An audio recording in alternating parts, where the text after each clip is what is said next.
presidente. Hoje falaremos quais são as suas funções e deveres. Quer gostar de todos? Agora passei para o nosso jornalista Eduardo. Então, senhores espectadores, estamos aqui com o governador Aaron. Bom dia, senhor governador. Bom dia a todos. Então, senhor governador, farei algumas perguntas referentes ao seu cargo. Serão perguntas simples, porém algumas serão mais aprofundadas, tudo certo? Certíssimo. Bom, senhor, para começarmos, gostaria que o senhor me dissesse quais são os requerimentos para se candidatar ao cargo de governador. Bom, em primeiro lugar, você deverá ser alfabetizado e possuir nacionalidade brasileira. Em segundo, você deverá estar em pleno exercício dos seus direitos políticos, ou seja, não deve ter seus direitos suspensos. Você também deve fazer o alistamento eleitoral e ter domicílio eleitoral no estado para o qual quer concorrer ao cargo, o que quer dizer que a pessoa pode ser natural de outro estado, mas deverá ser candidato no estado onde vota. Também deve-se estar filiado ao seu partido há pelo menos 6 meses antes da eleição, assim como também deverá ter no mínimo 30 anos. Ótimo! Então agora diga-me, senhor governador, sobre seus deveres, mais especificamente sobre a segurança pública e a infraestrutura estadual. Em relação à segurança pública, o governador tem o controle sobre a Polícia Militar e a Polícia Civil. Ambas, obviamente, afetam muito na segurança pública de um estado. Sobre a infraestrutura estadual, o governador deve gerenciar estradas, portos, aeroportos, transporte intermunicipal e interestadual. Todos esses devem receber atenção constante do governador. Agora me responda, quais são os deveres de governador em relação ao orçamento estadual? Como governador, é meu dever apresentar os documentos orçamentários para a Assembleia Legislativa em relação ao Plano Plurianual, à Lei de Diretrizes Orçamentárias e à Lei Orçamentária Anual. Senhor governador, gostaria que o senhor explicasse de maneira mais simples para que os nossos telespectadores possam compreender, em especial, estes termos mais técnicos. Sem problemas. Esses documentos revelam as prioridades da administração estadual e os recursos disponíveis para a execução do plano de governo. O presidente da República, por exemplo, também possui essa mesma obrigação. Os documentos orçamentários visam fomentar o planejamento de curto a médio prazo, bem como trazer mais transparência para o uso dos recursos públicos. Ótimo, senhor governador. Agora preciso que me fale brevemente sobre os outros deveres. Posso começar pelos investimentos da União, aos quais o governador deve contar para avançar com projetos de dar infraestrutura do Estado, além da construção de escolas, hospitais e etc. A seguir, posso falar sobre o dever com o sistema prisional, o qual tem a maior parte de suas instalações administradas por um governador. São os governadores que criam presídios para o regime fechado, semiaberto e aberto, e para isso contam com os recursos do Fundo Federal e Estadual. Também, como governadores, podemos criar projetos de lei em que o Estado possua alguma competência. Além disso, devemos sancionar ou vetar as leis criadas pelos deputados estaduais. Nós devemos também administrar a educação no Estado. Sendo assim, de acordo com o artigo 212, a Constituição nos obriga a colocar 25% da nossa receita com impostos nessa área.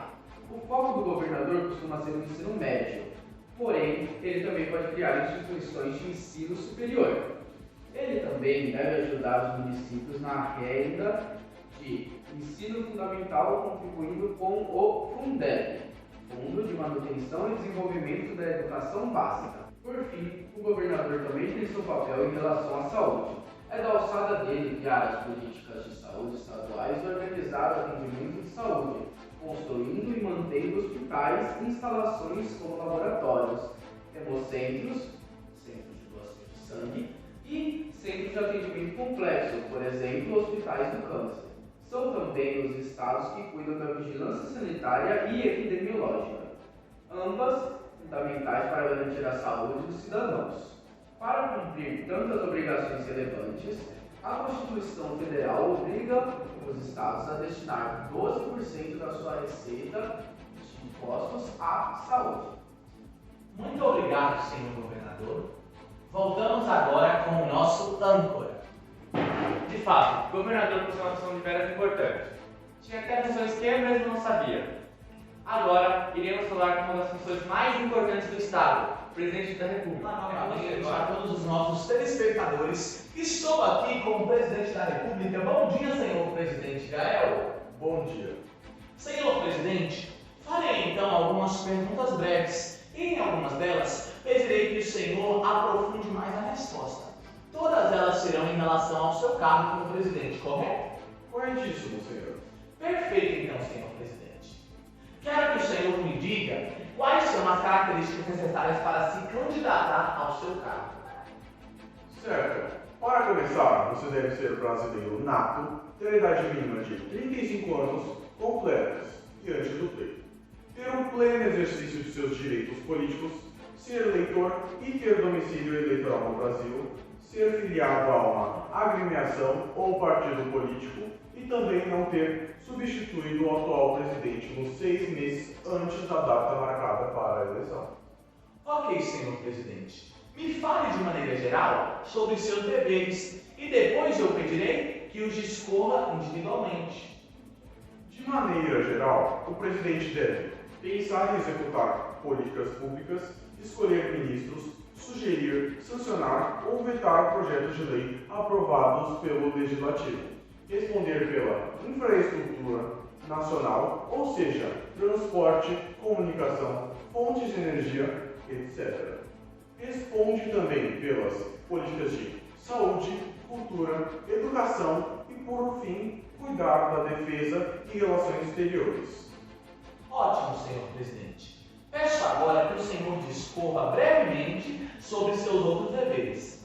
Caso alguma dúvida surja, eu irei indagá-lo ao decorrer do diálogo. Certo, né? Vejamos. Posso então começar com a gestão federal, na qual eu possuo quaisquer obrigações de um chefe do Executivo, escolher, nomear e exonerar ministros do Estado, nomear comandantes do Exército, da Marinha e da Aeronáutica, indicar presidentes e diretores do Banco Geral, Procurador-Geral da República, entre outros. A seguir, devo falar sobre o dever de propor leis, em específico as que pertencem à Constituição Federal. Devo também enviar projetos de lei ao Congresso Nacional que tenham a ver com as minhas atribuições, como a criação de universidades federais. E também tenho o dever de aprove ou vete das leis aprovadas no Congresso. Sobre economia, o presidente deve fazer a condução política e econômica do país. Seu dever também é enviar todo ano o projeto de lei orçamentária e o plano plurianual para o Congresso aprovar. Ele deve administrar a política fiscal. Tal política é de grande importância para o fundamento da economia. Seu desequilíbrio pode acarretar ao aumento da dívida pública, dos juros e da inflação. Senhor presidente, devo interromper agora, pois gostaria que o senhor me explicasse melhor sobre essa tal de política fiscal, o que ela é e como funciona. Veja bem, a política fiscal reflete o conjunto de medidas pelas quais o governo arrecada receitas e realiza despesas de modo a cumprir 3 funções. Primeiro, a estabilização macroeconômica. Segundo, a redistribuição da renda e a alocação de recursos. Seria a terceira. A função estabilizadora consiste na promoção do crescimento econômico, sustentável com baixo desemprego à estabilidade de preços. A função redistributiva visa assegurar a distribuição equitativa da renda. Por fim, a função alocativa consiste no fornecimento eficiente de bens e serviços públicos, compensando as falhas de mercado. Ótimo, senhor presidente. Algo mais a acrescentar antes de irmos ao próximo tópico? Sim, devo citar o dever com a defesa e a segurança nacional. Uma das minhas obrigações nessa área é definir as políticas de defesa e segurança. O presidente que convoca e preside o Conselho da República e o Conselho da Defesa. Certo, senhor presidente. Com todos os seus deveres citados e esclarecidos, devemos prosseguir para o próximo tópico. Quais são os seus poderes como presidente da República? Meus poderes? Sim, senhor, seus poderes. Deixe-me ver. Vou citar aqui o poder de criar e extinguir ministérios, o poder de veto de leis, o poder de emitir medidas provisórias, exercer o poder supremo sobre as forças armadas do país, assim como também tem poderes que eu provavelmente nunca usaria, como o exemplo de declarar guerra a outros países, desde que eu tenha autorização, e também decretar o estado de defesa ou sítio. Muito obrigado, senhor presidente. Isso é tudo por hoje. Agora passo para você. E obrigado a você que ficou até o final da nossa entrevista. Tomara que você tenha se informado, porque nessas eleições é preciso ter cuidado. Agradecimentos especiais para nossos professores que sempre tiveram a esperança na gente. E é isso.